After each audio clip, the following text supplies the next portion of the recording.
We have unfortunately learned that something is wrong with this engine. I don't think we're gonna be able to get it running, so I wanna tear this thing down, see what the hell's going on. Let's get these plastics off first. Whew, sticky. You know, these plastics are actually in really nice shape. It's a shame that somebody spray painted them because they probably could have been restored. They still could be, but now there's just gonna be way more work to strip them. So I don't know if I wanna go that route.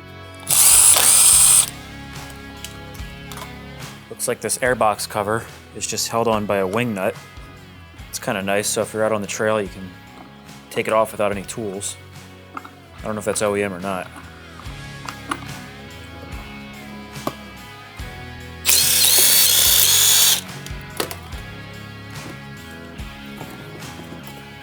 Take our headlight housing off.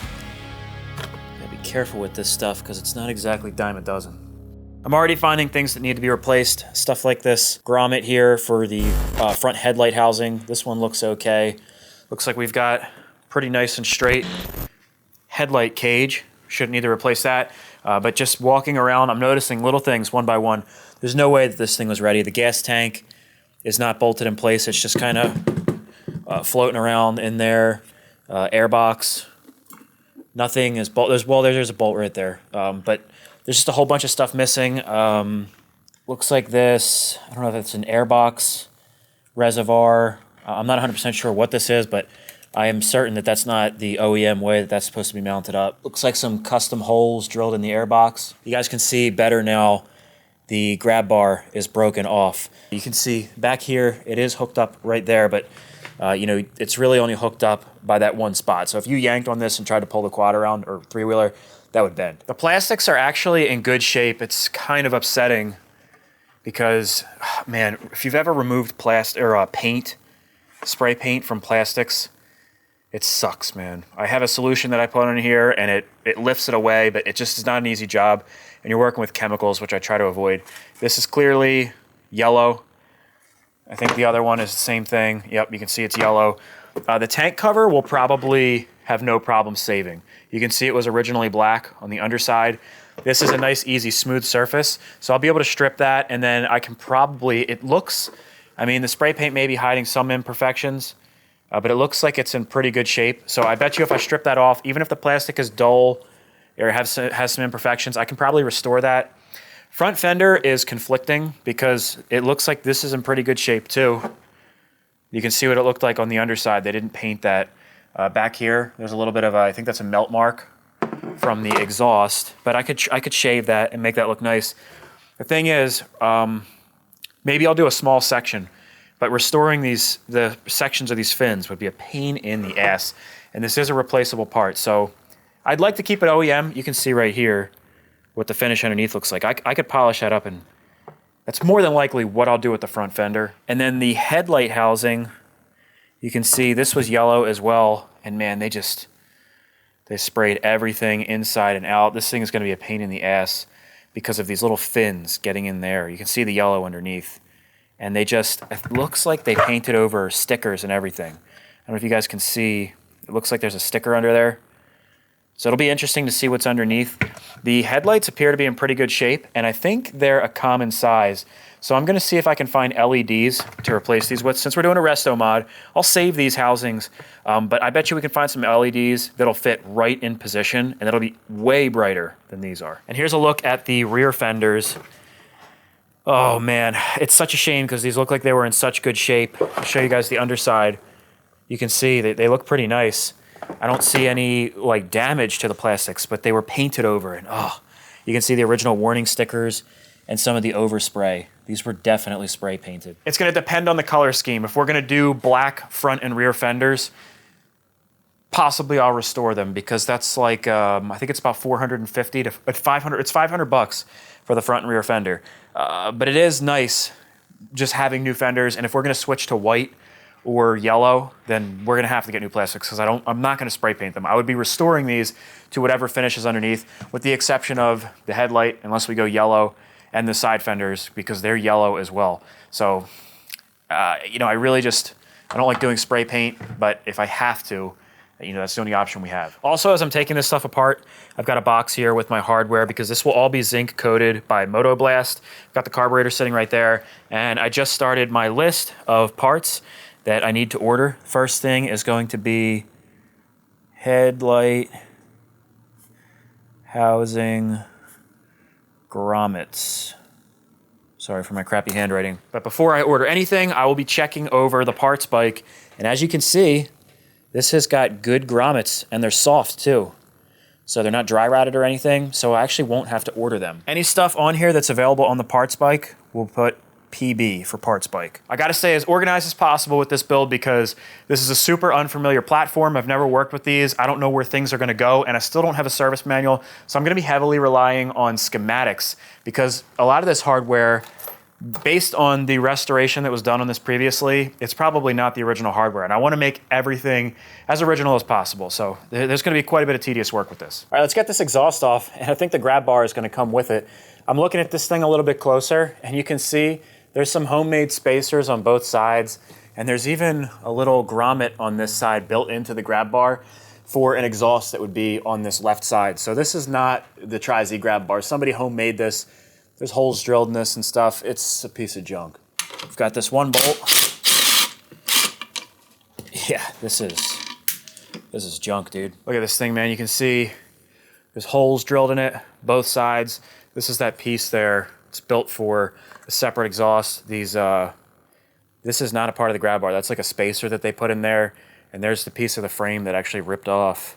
Probably because this thing isn't made for the TRI-Z. But just because this isn't made for the TRI-Z doesn't mean this isn't a good grab bar. This is easily resellable. It's barely got any scrape marks on it from, you know, wheeling out. $299.95 on eBay.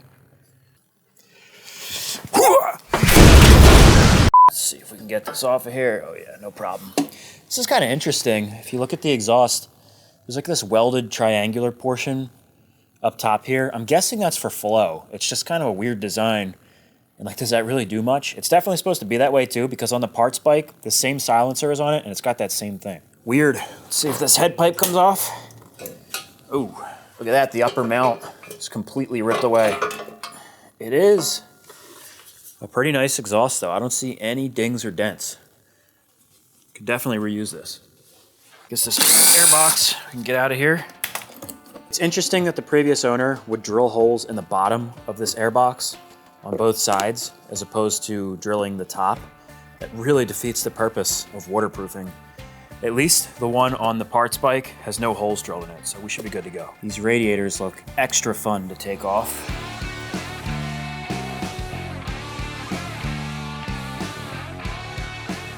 You know, it's really interesting having the two machines here because I'm noticing a couple little differences that I probably wouldn't even pick up on if I didn't have something to compare to. So I'm doing the gas tank here, and I'm just looking back where it mounts up, and this looks custom. This kind of like crossbar here, the welds don't look OEM, they look pretty chintzy, some angle iron, and then it looks like they welded it up to fit the tank on there. It's really not bad. But then if you come over here and look at the yellow one, this actually looks like the official bracket. There's still some weird stuff going on, like how the tail light is hooked up. Pretty sure this is the correct tail light. It looks just like on a Banshee or a Blaster. That, I think, is good. These brackets, I don't think so. Something's weird there. But I do think that the tank mount is correct, and that's probably why the tank isn't mounted in the front up here, because this custom bracket, they probably just didn't measure it correctly. And then I'm looking at the suspension as I was back here. This whole tank assembly back here just looks nicer on the yellow one. In fact, there's a lot of stuff on the yellow one that actually looks nicer. The frame looks nicer. We don't have like the messed up stuff in the back here, the ripped off bolt like on this side. So I may actually use the frame on the yellow one. But I noticed as well that the shock is different as far as the reservoir. Anyways, this one fits the frame really nice. It has this lower bracket down here. It fits in there perfect. Whereas if you come over here on the red one, I don't think this is the original shock.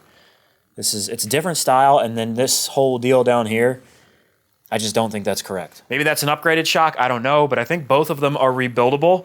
So I'm gonna have to talk to Rocket Run and see which one of those would be my best performance option, but I'd like to use the one that's supposed to go with it. You can see this one also has this steel kind of belly pan underneath, whereas this one doesn't have anything. So I think that's pretty important, because if you come over here, you can see there's fuel lines hanging out the bottom and stuff.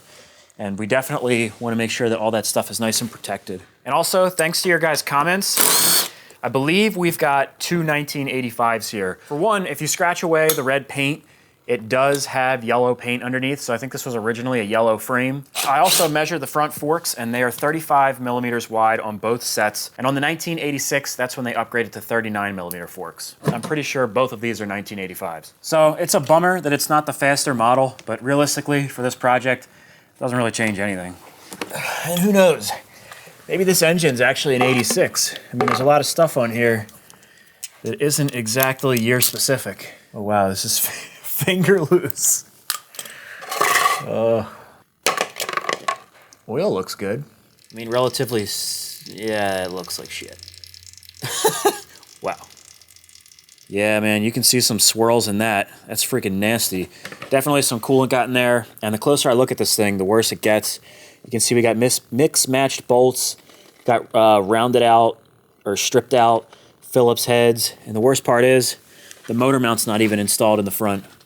You can see the hole is completely abandoned in there. And there's not even the mount on this one side, so this one over here is not even doing anything. Let's see if we can get this swing arm bolt out of here. You can really start to see that yellow frame coming through.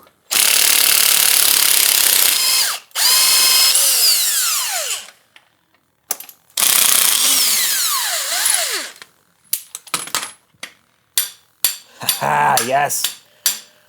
That's a major battle we don't have to fight.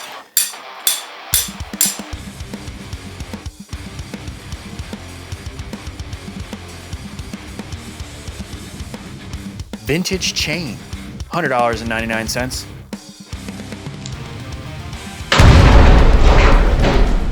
We've got our bottom motor mount. It looks like they used a threaded rod with a nut on each end, which really isn't the worst hack that I've seen. At least it gets the job done. That's OEM right there, baby. And we've got the top motor mount.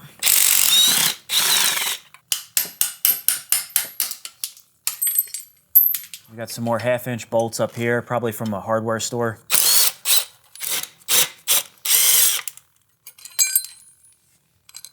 And then one last thing, this tube that's kind of tied on here, this looks, I think this is like a boost bottle. You can see it's tied into the reeds right here, comes up, and then it's like a big an orifice for air.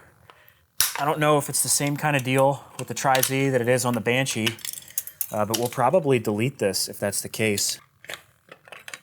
All right, now we should be able to pull this thing out.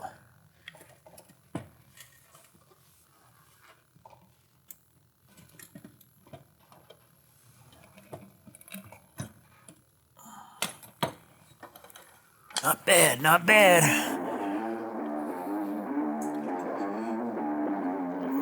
Whew. There she is, man. TRI-Z 250.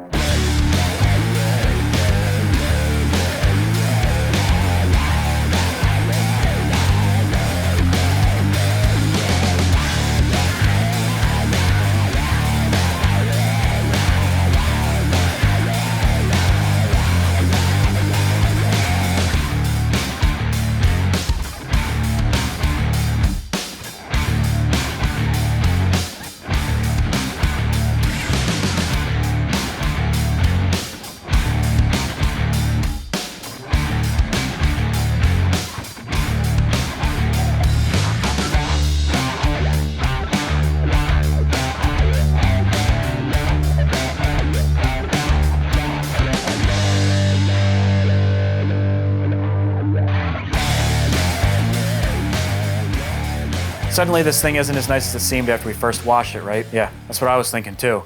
Check this thing out. Definitely has some stuff wrong with it. First things first, man, look in that cylinder. Somebody definitely did some porting. I don't know how good it looks. We'll have to dive into that when we take the cylinder off. But pretty grody and crusty. It's like random bolts in random spots that don't match. Of course, we got the case repair here, and if you go around back, you can see It goes around here too. Apparently that is common, that area snaps. The kicker area on these TRI-Zs. Although, what is this? Is this another crack? No, I think that's a seam. Otherwise, though, I don't see... Oh, that would have been really bad.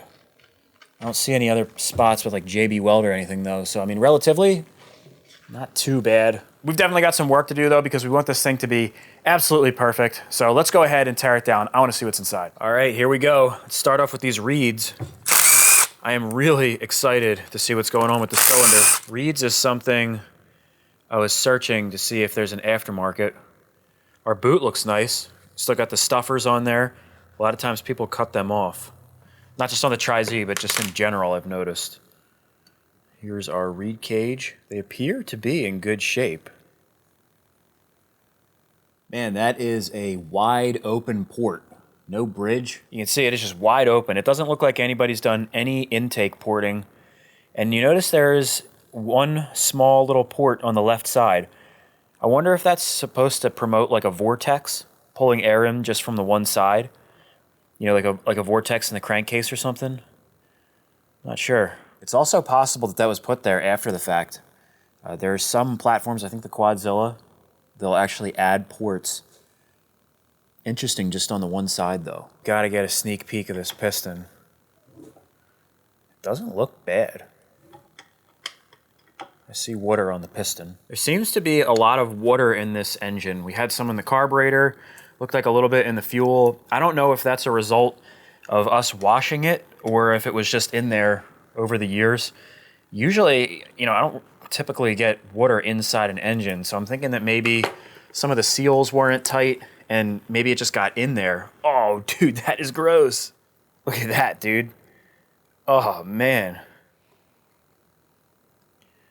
Ugh, dude. I wonder when's the last time this actually had coolant flowing through it. That is gross. Let's get this head off.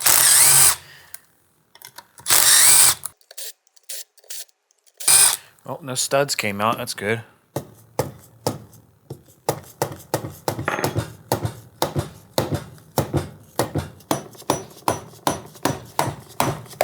There it goes.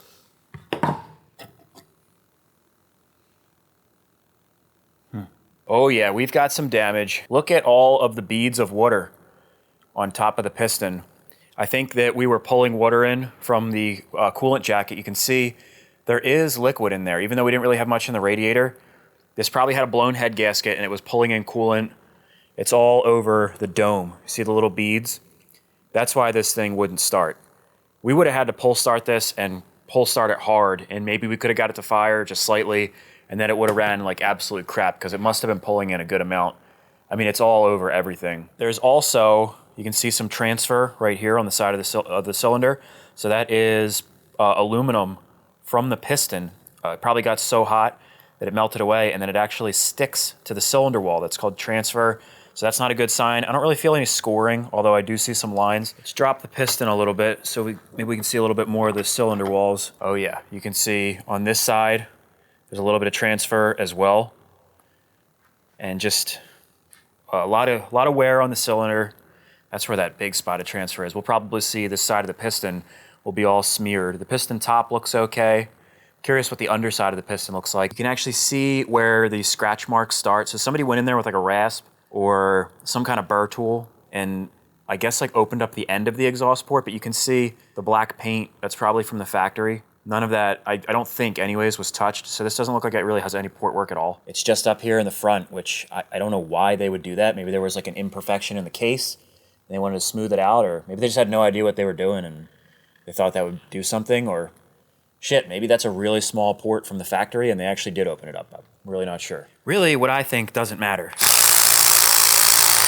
We've got to take the cylinder off and fix it regardless.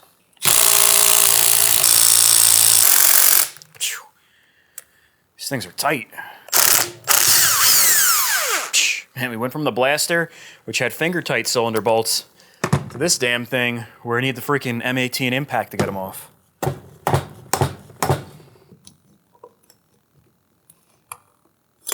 was easier than I thought it'd be. All right, well, we can see on the piston, both of those spots. This is the spot that had the real bad transfer, and you can see that is all worn away from the piston, and the rings are seized. You can see the transfer actually melted in there and seized the rings. That's why we had no compression.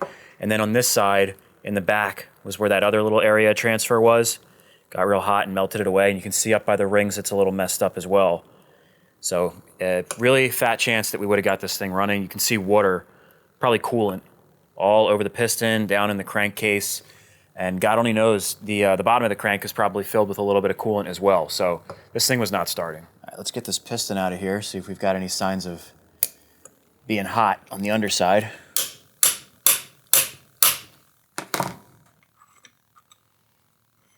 Unfortunately, the crank does have play. I doubt you guys will be able to see it, but I can feel it and you can actually hear it. It's definitely, it needs a rebuild. Give you guys a closer look at this piston. I'm surprised on the underside, it's not black. If it was black under there, that would indicate that it was getting, it was taking too much heat. Top of the piston's getting too hot and it'll build up carbon on the bottom of the piston, but there's none of that. It looks like a Wiseco 69.50 it says on it. So I think that means it's a 69.5 millimeter. Don't quote me on that, which I believe is, it's overboard. It's not stock bore. But you can see this side of the piston is wasted, man. There's really deep grooves in there. So I'm going to guess that this was caused by a combination of things. First, I think it's going to be lubricity because I think it was pulling in coolant. I have a feeling that the head gasket was leaking. I mean, obviously it's leaking now, or was before we tore this down, but I think it may have been leaking for a period of time. I've seen machines actually run pretty good with very small head gasket leaks. It's pulling in the coolant and it's just burning it off. But that would have affected the lubricity of the fuel and oil mixture going into the cylinder, which is really important in two-strokes. So I think combined with that, and possibly it was jetted a little bit too lean, and I'm thinking this might have been a cold seizure where they just weren't giving the bike enough time to heat up and letting the piston in the cylinder get to the operating temperature. So when you do that, the piston warms up first, and then the cylinder is still tight around the piston, causing the piston to bore clearance to be incorrect. So I think it's something along those lines. But I am curious to hear your guys' opinions if you've ever had piston damage like this. What do you think caused this piston to fail? I wanted to stop to take a minute to thank you for making it this far into the video. I also wanted to stop to thank the companies and sponsors that are helping to make this project possible. Both of these TRI-Zs came from Power Sports Nation. Power Sports Nation is the largest parts provider for ATVs and UTVs in the country. If you guys follow the channel, you've probably seen me name drop them quite a few times. Now, if you are looking for parts, I encourage you to go to the Power Sports Nation website. While they did provide the parts for this project, what they specialize in is utility ATVs and side-by-side parts. The search engine on their website works great, and it's consistently updated with the new machines and parts that they get into inventory. If you're enjoying the video so far and looking for a way to help out, giving the video a thumbs up, leaving a comment below, or subscribing to the channel all help out a ton. Products and tools in the video are listed in the description below, and purchasing from those links does help me out a lot. I get a small kickback from that, and there's no extra cost to you. And if you're looking to support the channel even further, there is the option to join. All channel members get guaranteed responses to their YouTube comments. All right, guys, I am done talking. Let's get back to the video. All right, let's come over here and get our stator side done. This thing is wasted, dude. It's all snapped up. This sprocket has definitely seen better days. You can see it's getting nice and thin.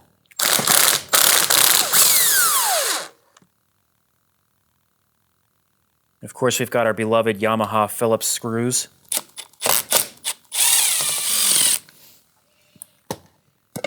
Interesting looking flywheel nut.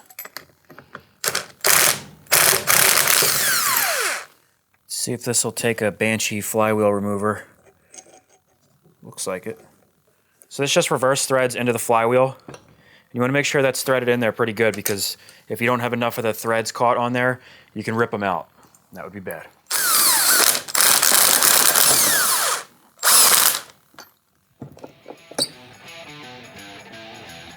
It doesn't look bad in there.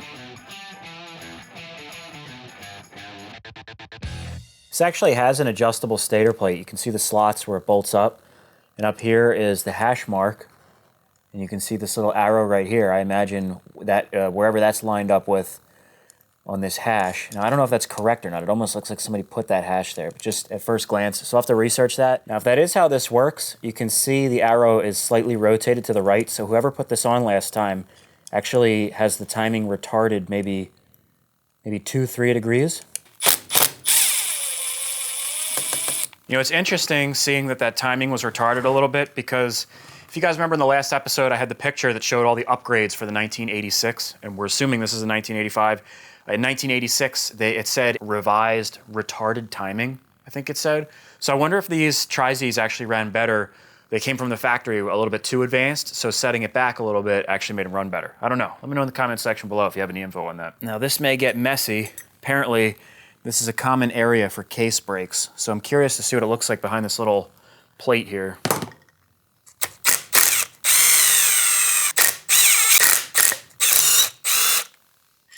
See if we can give this just a slight tap.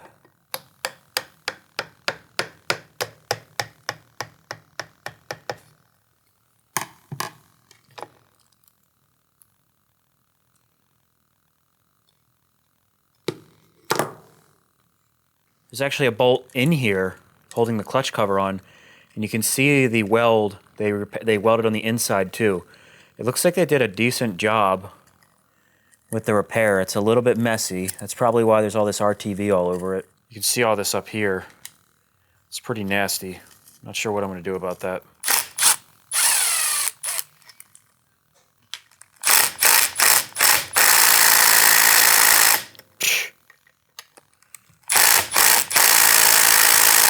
Wow.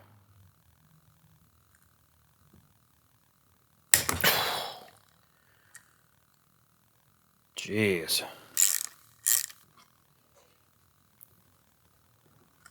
Oh. Dude.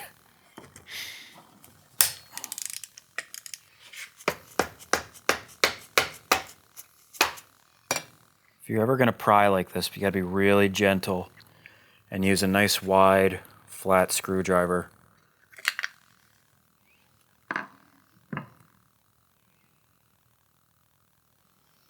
Hopefully these other bolts aren't quite as seized.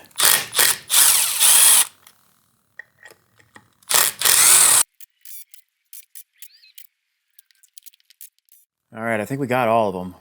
We got lucky. Wow, I thought we were gonna have a battle there.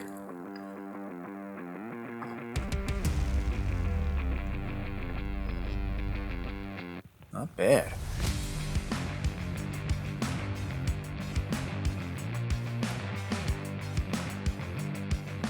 It actually looks pretty nice in here. Definitely looking better on the inside than it does on the outside. Here's our case saver, or case cover rather. And you can see they welded down the inside and outside. It looks like a pretty decent repair. And on the inside, I think I would leave it. And then the outside, I'm conflicted. You know, I could grind that down and make it nice and smooth, so you'd barely be able to tell. But then we'd be taking away a little bit of strength from the weld, and apparently that is a common spot where these things break. So I'm not sure if I want to do that. I think I'll do a little bit of research on that before I even touch it. I just hopped on eBay to see what these things go for, and a used cover without any cracks is between like $500 and $750. So I definitely think it would be worth, you know, continuing to use this one. Definitely not for the scrap pile.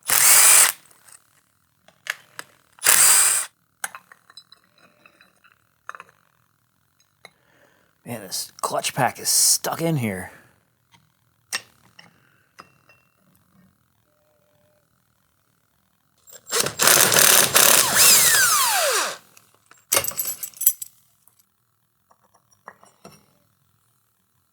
Now that is a clutch pack right there. This thing is oh, well, it would do at the time that I show. But dude, wow, look at that, man. There's like rust marks. This thing has been sitting for a really long time, dude. I wonder when the last time this thing actually was functioning was. The clutch pack itself actually appears to be in pretty good shape. You could probably reuse this. It'd be a good idea to rescuff these discs and everything. I'm gonna have to inspect that closer. We're doing a full restoration, so usually I just put a new clutch pack in there. We'll have to revisit that later. The pressure plate looks great. Our mating surfaces, all good. Contact surfaces. Inner hub, we're good enough. There is some grooving. Doesn't look too bad. You can barely feel them with your finger. I'm okay with that. But the basket, the grooves are super deep. You would definitely feel that in your clutch. Look at that one, man. This is pretty bad. Definitely on the level of needing to be replaced.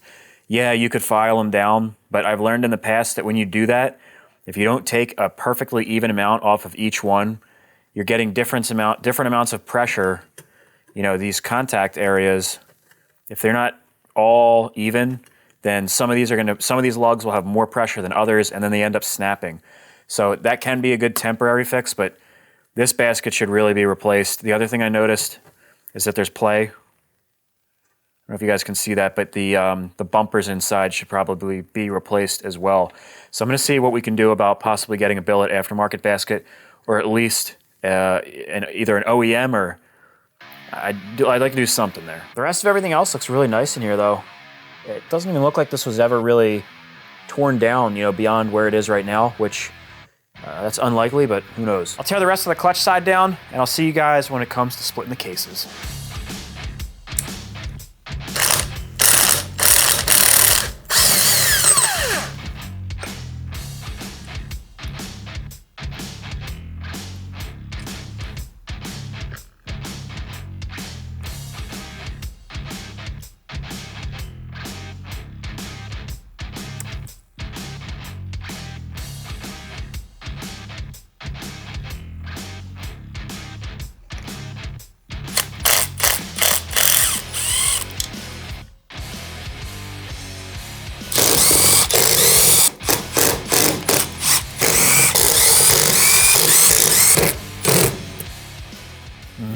All right, this is the last one. It is half stripped on the top portion. I was able to dig the dirt out so that the driver goes all the way in there.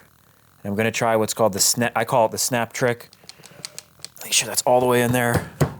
Basically, I've got an impact gun on here that's way too big for the job, and the really sudden impact usually can break them free before stripping the head out. So. It's definitely it's got some bite. There we go. Such an awesome trick. You just have to do it before the thing completely strips out. I think we've got them all now. All right, let's see. So far, everything's come apart pretty easily. Give the crank a couple taps. See if the case splits. Sometimes these things separate really easy, but if not, it's all right, we've got the case splitter. I think it's actually splitting.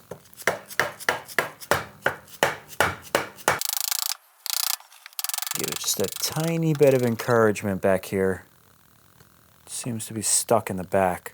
And I see red RTV, so this has definitely been cracked open before. There we go. I think we got it now.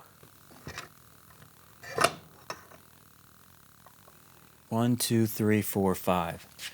It's a 5-speed, 1985. Damn.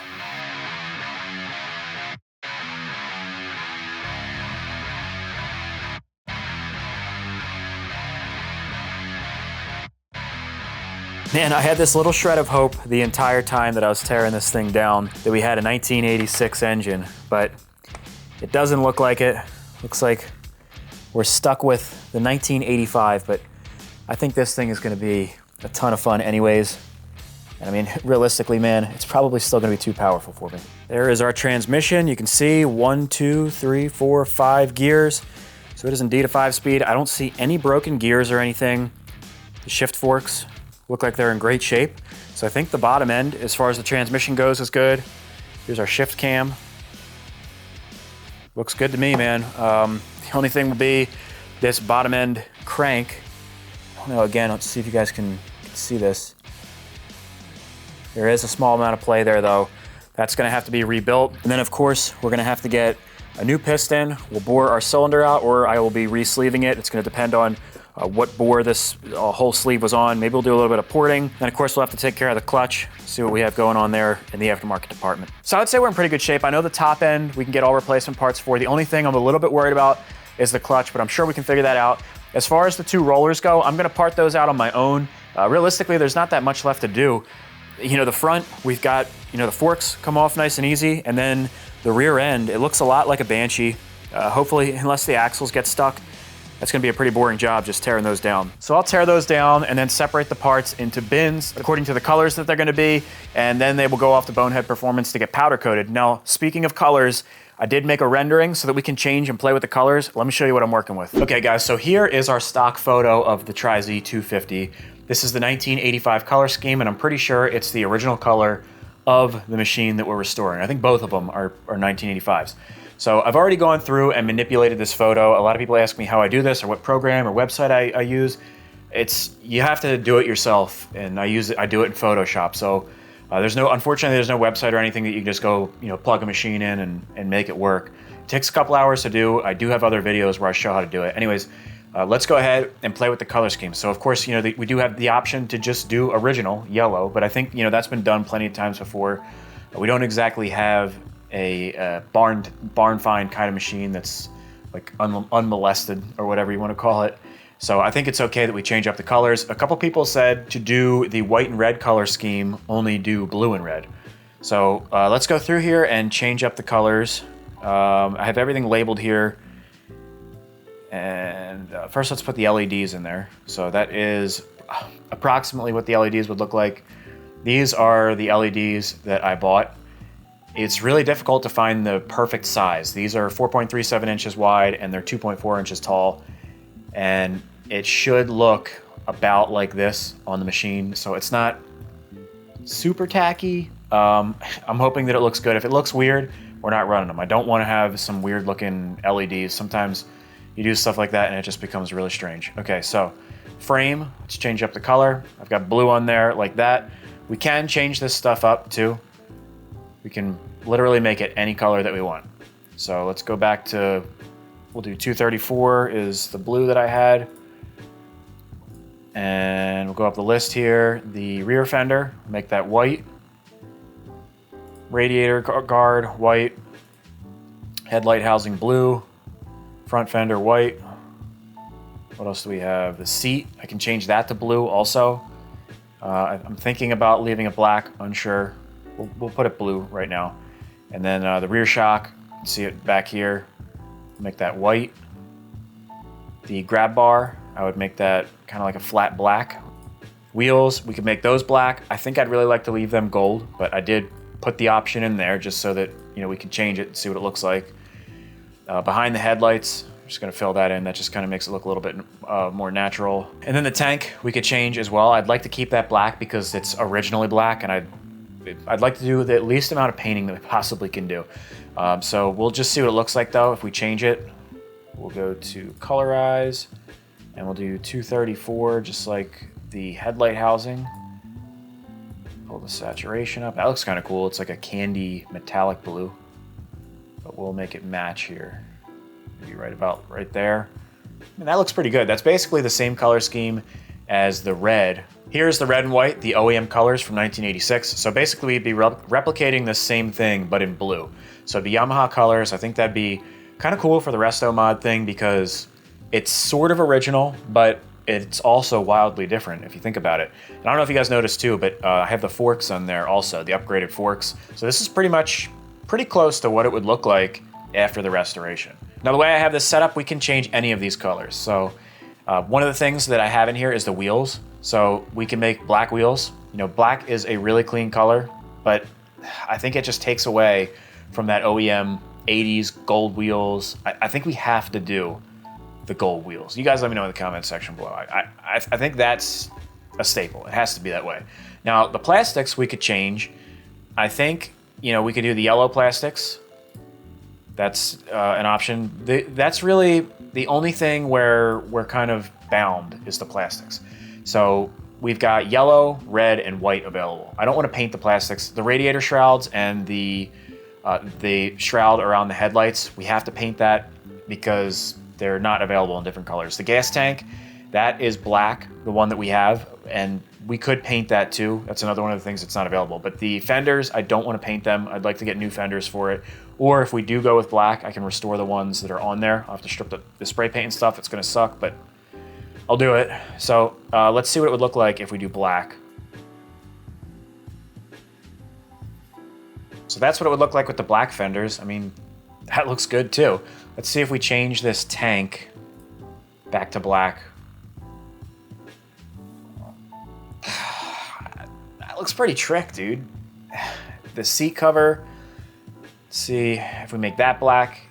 There's so many different ways to go. It almost, options will make a tyrant of us all, man. This is what makes it so difficult. It's gotta be the hardest part of when I design things is there's so many cool combinations. Let's see what it looks like with the black wheels.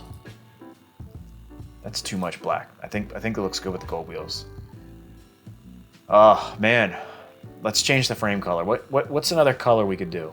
We literally have this whole spectrum of colors. Let's do something wild.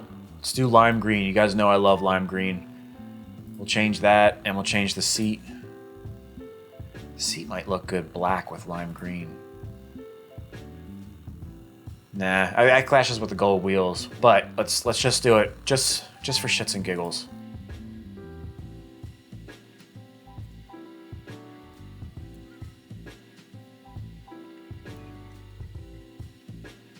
How's that for crazy?